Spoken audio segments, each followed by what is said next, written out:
आप सभी लोगों को नमस्कार। और आज त्रिकोणमिति के बहुत ही महत्वपूर्ण प्रश्न है, जिसमें पहला प्रश्न है आपका cos 1 degree into cos 2 degree into cos 3 degree dash dash dash dash cos 180 degree का मान होगा। तो 1 से लेकर 180 तक हमें तब तो सबसे पहले मान मालूम होने चाहिए कि इसमें किसका मान क्या होता है, तभी हम इस सवाल को हल कर पाएंगे। इसका जो आंसर होगा वो 0 होगा, लेकिन क्यों होगा वो मैं आपको बताता हूं। देखिए, हम जानते हैं कि cos 1 degree into cos 2 degree into cos 3 degree into dash dash dash dash करेंगे तो कहीं मान आएगा आपका cos 90 डिग्री बीचों बीच में into dash dash dash dash dash cos 180 degree होगा। इंटू में सारे मान होंगे। तो हमें पता है कि cos 1 डिग्री cos 2 डिग्री और cos 3 डिग्री के तो मान हम जानते नहीं है बिना सारणी के। सारणी में तो सारे मान होते हैं, लेकिन हम जानते हैं कि cos 90 का जो मान होता है वो 0 होता है into dash dash dash dash dash cos 180 का जो मान होता है वो -1 होता है। कैसे होता है वो हम जानते हैं कि cos 180 डिग्री को हम लिख सकते हैं cos 180 डिग्री और प्लस में 0 डिग्री, और हम जानते हैं cos 180 प्लस थीटा होता है -k cos थीटा। थीटा का मतलब 0 डिग्री यार ये, और cos 0 का मान होता है 1 यानी -1 हो गया।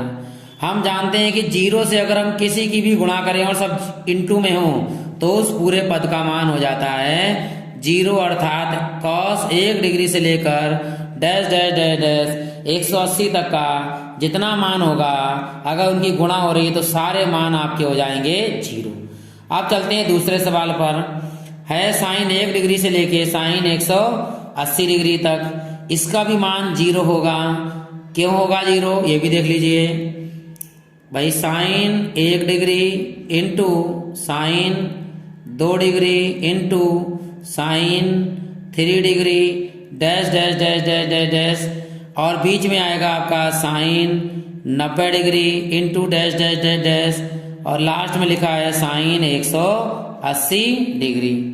अब इनमें हम मान जानते हैं किसका किसका। देखो, sin 90 का जो मान होता है वो होता है आपका 1, और sin 180 डिग्री का जो मान होता है वो होता है आपका 0। अब कैसे होता है देखिए, साइन को हम ले सकते हैं 180 डिग्री को बराबर sin 180 डिग्री और प्लस में 0 डिग्री। sin 180 माइनस थीटा होता है आपका साइन, वो भी माइनस के साइन थीटा की जगह पर 0, और साइन 0 का जो मान होता है वो 0 होता है।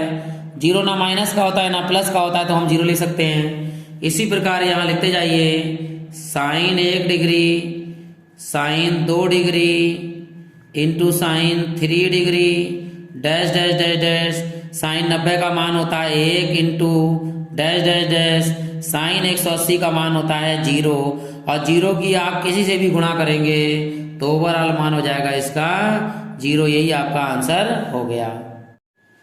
सिद्ध करना है कि sin की पावर 4 थीटा माइनस cos की पावर 4 थीटा बराबर 2 sin स्क्वायर थीटा -1।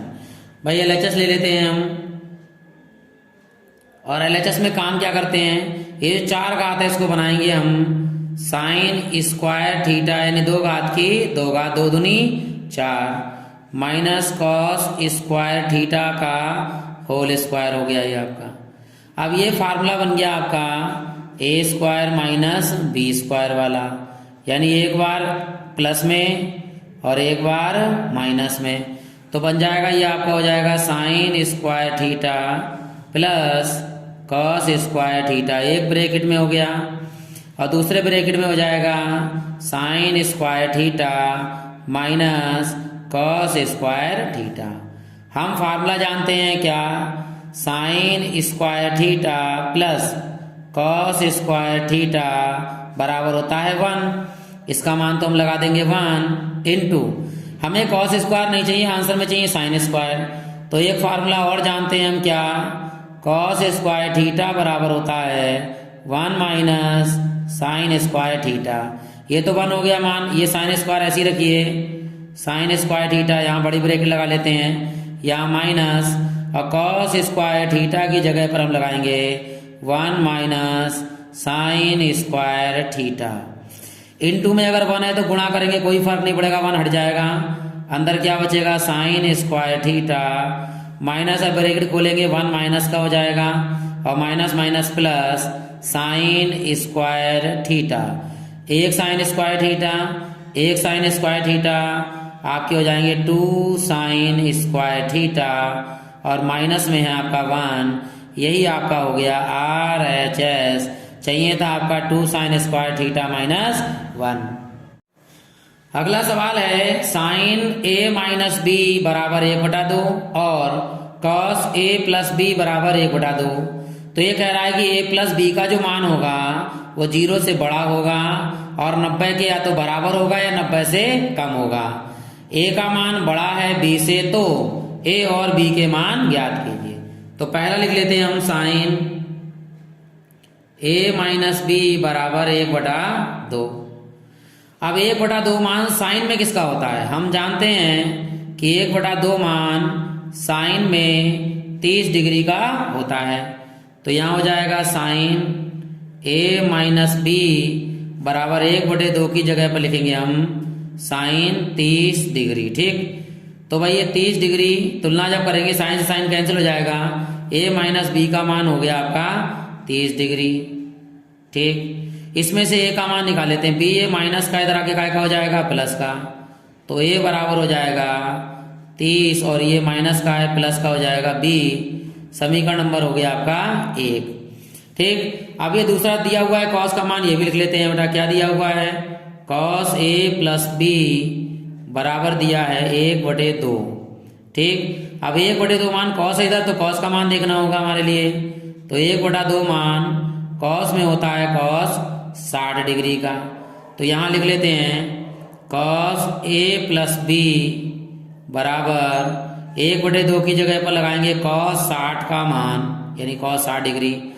तो तुलना करने पर कॉस से कॉस कैंसिल हो गया, A प्लस बी बराबर आ गया आपका 60 डिग्री। हमने A का मान समीकरण 1 से लिख रखा था 30 प्लस बी, तो यहाँ A की जगह पर रख दीजिए 30 डिग्री प्लस के B, प्लस के यहाँ कितना है बेटा आपका B बराबर 60 डिग्री। ये 30 डिग्री प्लस का माइनस का हो जाएगा, ये एक बी कितने भी हो जाएंगे? 2 भी हो जाएंगे। तो यहाँ लिख लेंगे 2B बराबर 60 डिग्री और ये 30 प्लस का इधर आगे हो गया माइनस के 30 डिग्री। ये हो गए 2B बराबर 60 में से 30 गया तो कितना बचेगा? 30 डिग्री। ये 2 से काट दीजिए, 15 दूनी 30, अर्थात B का जो मान आ गया वो कितना आ गया आपका? 15 डिग्री। अब ये मान उठाइए समीकरण 1 में लगा दीजिए, यानी समीकरण 1 से क्या है? A बराबर 30 प्लस 20 और A बराबर 30 डिग्री प्लस के B डिग्री का मान अभी हमने निकाला है कितना? 15 डिग्री। तो A बराबर हो जाएगा 30 डिग्री और 15 डिग्री कितना हो गया आपका? 45 डिग्री। और यही आपका हो गया आंसर।